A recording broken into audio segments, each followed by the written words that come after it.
Time travel वैसे तो हमें मूवी या फिर साई-फाई नॉवेल में ही देखने को मिलता है, वरना हम कहाँ अपने अतीत में हम शक्लों से डायरेक्टली बात कर सकते हैं। लेकिन टाइम कैप्सूल की मदद से हम किसी टाइम पीरियड को अपने जीवन का हिस्सा बना सकते हैं, चाहे वे बंकर्स में छिपे हो या ग्लास के बॉटल में।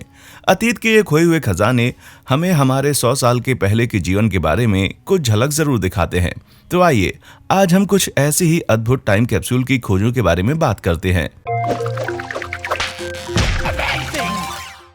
Number 10, Steve jobs time capsule.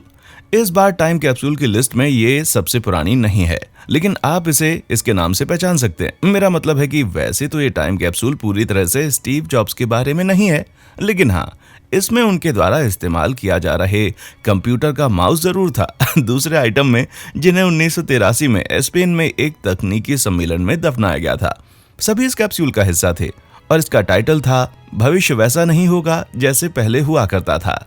जब इस कैप्सूल को बाहर निकाला गया तब 13 फीट लंबे इस ट्यूब के निर्माता बहुत हद तक सच्चे थे, क्योंकि जब वे इससे बाहर निकाले गए तब उन्हें ये मिला ही नहीं और उन्हें 13 साल बाद मिला। वैसे तो इसे साल 2000 में खोला जाना था, लेकिन नई लैंडस्केपिंग के कारण वे इसके दफनाने की जगह खोज नहीं पाए।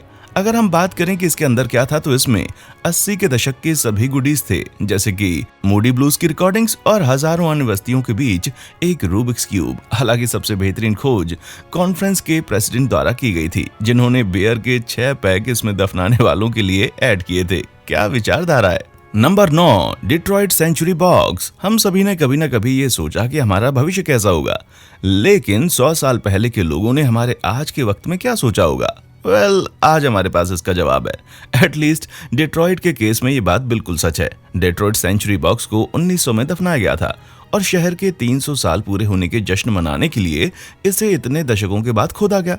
बाकी सभी सामानों के साथ इसमें डेट्रॉइट्स के कुछ प्रोमिनेंट बिजनेस वाले वैज्ञानिकों की चिट्ठियां थीं, जिन्होंने ये भविष्यवाणी की थी जब कैप्सूल खोला जाएगा तब दुनिया कैसी दिखेगी। इनमें से कुछ भविष्यवाणियां तो सच में साबित भी हुई, जैसा कि उन्होंने भविष्यवाणी की थी कि हम अपने कचरे को ऊर्जा में बदलने का एक तरीका खोज लेंगे। हालांकि उन्होंने ये भी सोचा था, वो तो सच हुआ, लेकिन पूरी तरह से नहीं। उदाहरण के तौर पर उन्होंने मान लिया कि ये केवल कुछ समय में अमेरिका कनाडा का स्वामित्व ले लेगा। उन्होंने ये भी भविष्यवाणी की थी कि भविष्य में उड़ने वाली कारें होंगी और औसत आदमी की उम्र 140 साल होगी। शायद ये ऐसी चीजें हैं जो हम भी अपने भविष्य में देखना चाहेंगे। नंबर 8, सबसे पुराना अमेरिकी टाइम कैप्सूल। दुखद बात तो यह है कि सभी टाइम कैप्सूल उस समय पर नहीं खुलते जब उन्हें खोला जाना चाहिए। इनफैक्ट इनमें से बहुत से तो ऐसे हैं जिन्हें आज तक खोला ही नहीं गया है, या तो उन्हें बेहद गहराई में छुपाया गया है या फिर लोग उन्हें भूल गए। इनमें से कई कैप्सूल को तो दिन की रोशनी भी देखने को नहीं मिली है। हालांकि कुछ ऐसे भी केसेस हैं जिनमें इनको खोज निकाला गया है, लेकिन एक्सीडेंटली। ऐसा ही कुछ अमेरिका की सबसे पुरानी कैप्सूल के साथ हुआ था, जिसे अमेरिकी क्रांतिकारी पॉल रेवरे ने खुद दफनाया था। इसे सबसे पहले 1975 में दफनाया गया था, जब इसे मैसाचुसेट्स स्टेट हाउस की आधारशिला में रखा गया था। इसके बाद इसे वहां से हटाकर इसमें 100 साल और ऐड कर दिए गए, लेकिन फिर लोग इसके बारे में भूल गए और 2014 में इसकी खोज हुई, जब बिल्डर एक टूटे हुए पाइप की मरम्मत कर रहे थे। ये एक 10 पाउंड का छोटा सा मेटल बॉक्स था, जिसमें स्मारक वस्तुओं का संयोजन था, जिसमें 23 सिक्के, जॉर्ज वॉशिंगटन के सिर के साथ सजाया गया एक पदक और 5 अखबार थे। बॉक्स में जो सिक्के थे उनमें से एक पाइन ट्री शिलिंग था, जिसे 1652 में ढाला गया था ताकि मैसाचुसेट्स कॉलोनिस्ट इसका इस्तेमाल कर सकें। लेकिन ब्रिटिश मोनार्ची को इसके बारे में कुछ भी पता न चले। कुछ इसी तरह से वॉशिंगटन मॉन्यूमेंट टाइम कैप्सूल की भी खोज हुई थी, जब रिनोवेटर्स ने स्मारक की शताब्दी का सम्मान करते हुए ब्रॉन्ज प्लेक के पीछे देखा। ये कैप्सूल 1915 का है और इसमें स्टार स्पैंगल्ड बैनर के लेखक का चित्र और कुछ न्यूज़पेपर क्लिपिंग्स के साथ वॉशिंगटन के विदाई पते की एक कॉपी है। नंबर 7, 1950 का मानसिक अस्पताल। कैप्सूल के बारे में सोचते ही आपके दिमाग में अजीबोगरीब ख्याल तो नहीं आया, लेकिन मेरा विश्वास कीजिए, ये सच में अजीब है।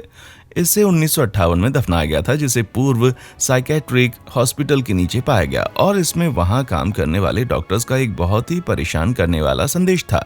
इस कैप्सूल में एक फिल्म है जो इस कैप्सूल की सेरेमनी के बारे में बहुत कुछ बताती है, यहाँ तक कि इसमें भविष्य के डॉक्टर्स और साइकेट्रिस्ट के लिए मैसेज भी था। अफसोस की बात यह है कि इसका ऑडियो अब खराब हो चुका है, लेकिन एक बात साफ है कि वे उस समय पेशेंट्स पर इस्तेमाल की जा रही तकनीक पर बात कर रहे थे और ये सोच रहे हैं कि भविष्य में ये कितना ज्यादा प्रासंगिक है।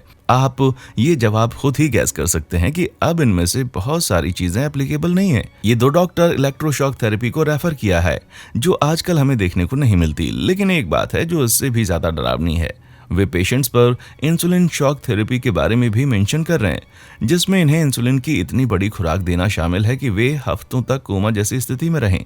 ये देखना वाकई दिलचस्प है कि किन प्रथाओं को वे अत्याधुनिक मान रहे थे, लेकिन एक बात अच्छी है कि इनमें से बहुत कुछ इन टाइम कैप्सूल के साथ ही दफन हो गया। Number 6, expo 70 time capsule.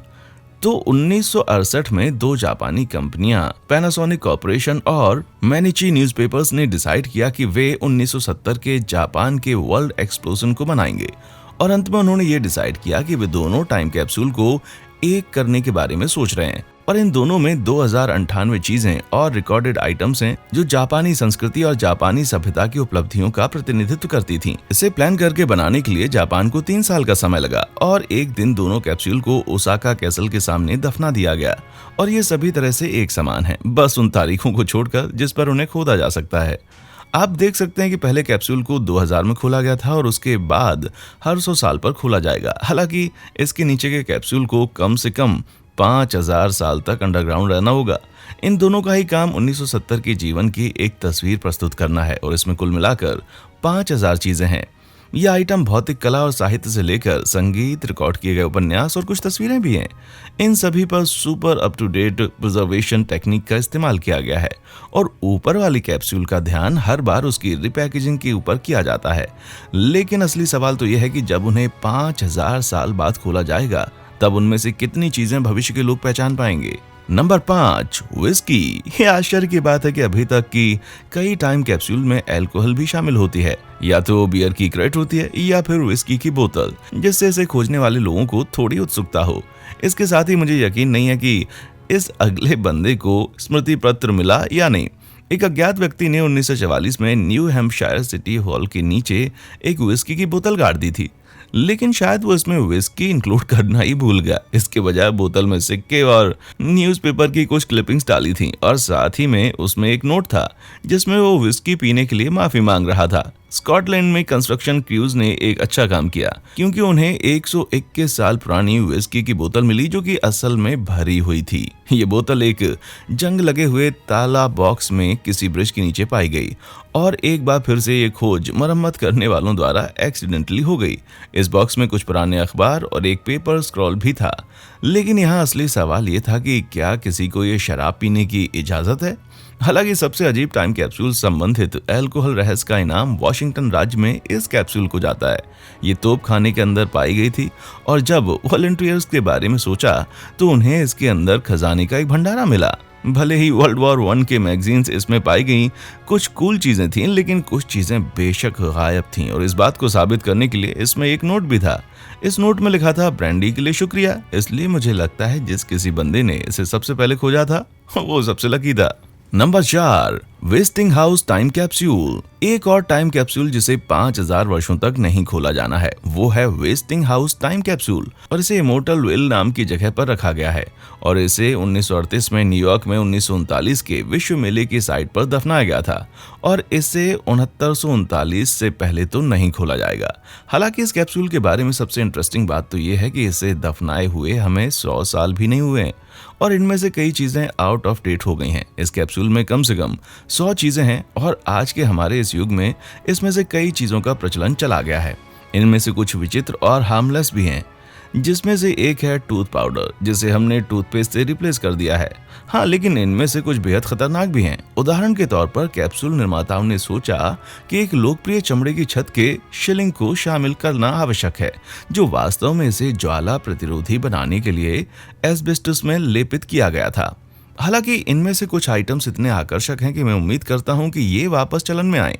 मेरा मतलब है कि खिलौनों की वो गाड़ियां शायद हमेशा ही पॉपुलर रहेंगी, लेकिन इस टाइम कैप्सूल की गाड़ी सच में यूनिक है। टिन से बना, स्प्रिंग से चलने वाला खिलौना हाथ से पेंट किया गया है और जिसमें इंट्रिकेट गियर्स भी जोड़े गए हैं और जटिल गियर से ये भरा हुआ है। यकीनन ये हमारे पास मौजूद रिमोट नियंत्रित कार की तुलना में ज्यादा कूल है। नंबर 3, बोतल में मिला अब तक का सबसे पुराना संदेश। बोतलों में संदेशों का मिलना एक क्लिच हो सकता है, लेकिन असल जिंदगी में ये कभी कभार ही देखने को मिलते हैं। इसमें कोई आश्चर्य की बात नहीं है, क्योंकि आजकल हमारे पास कम्युनिकेशन के कई तरीके हैं। इसलिए इन बोतलों का लड़ाई में जीतना बेहद मुश्किल है।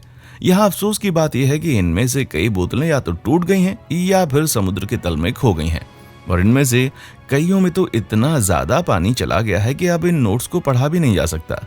हालांकि कभी कभी ऐसा भी होता है कि अच्छे कंडीशन में मिल जाती हैं और आमतौर पर इनमें बताने के लिए रोचक कहानियां होती हैं। इस बोतल को ऑस्ट्रेलिया के समुद्र तट पर पाया गया था और पता चला कि ये 132 साल पुरानी है, जो इसे दुनिया की संदेश पाई जाने वाली सबसे पुरानी बोतल की गिनती में लाती है।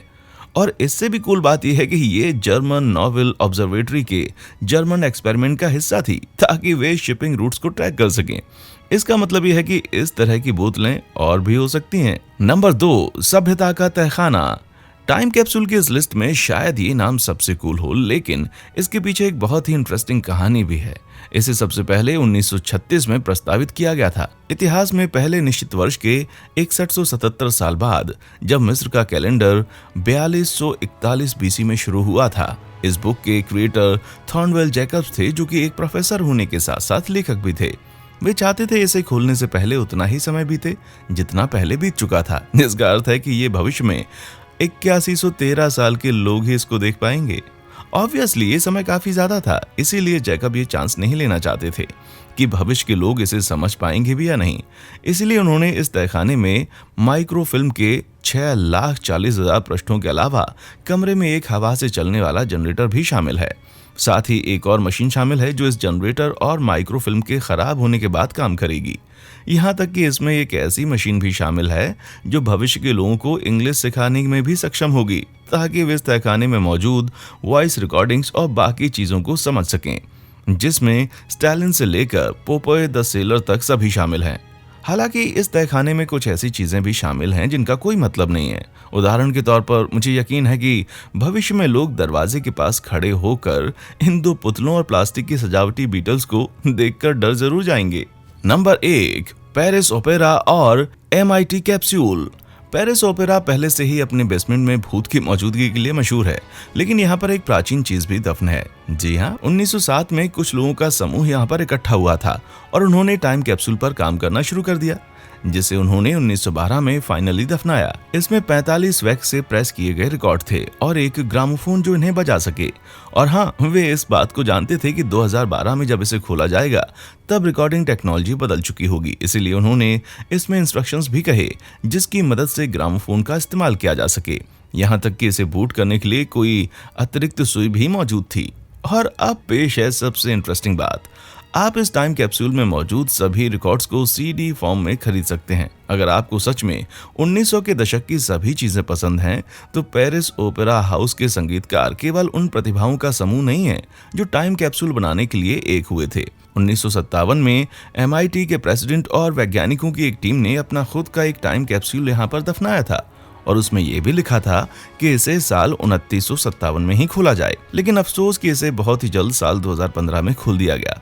लेकिन MIT के वर्तमान प्रेसिडेंट ने उनकी इच्छाओं का सम्मान करते हुए ये फैसला किया कि वे इसे ऐसे ही रहने देंगे। अगर बात करें कि इसमें क्या क्या है, तो मैं आपको बता दूं कि इसमें कुछ नए सिक्के और ए साइंटिस्ट स्पीक्स की एक प्रति, साथ ही पेनिसिलिन का एक छोटा कंटेनर शामिल है।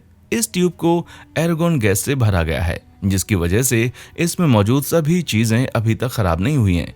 यही नहीं, ये इस बात को भी सुनिश्चित करेगा कि 900 वर्षों के बाद जब इसे इसके निर्धारित तारीख पर खोला जाए तब सब कुछ जीवित रहे। आप इनमें से किस कैप्सूल के खुलने का बेसब्री से इंतजार कर रहे हैं, और क्या आपने कभी खुद की टाइम कैप्सूल बनाई है? अगर नहीं तो देर किस बात की, नीचे कमेंट सेक्शन में आएं और हमें बताएं कि आप वो कौन सी 3 चीजें हैं जो कि हमारे वर्तमान को दर्शाने के लिए उसमें रखना चाहेंगे। देखने के लिए शुक्रिया।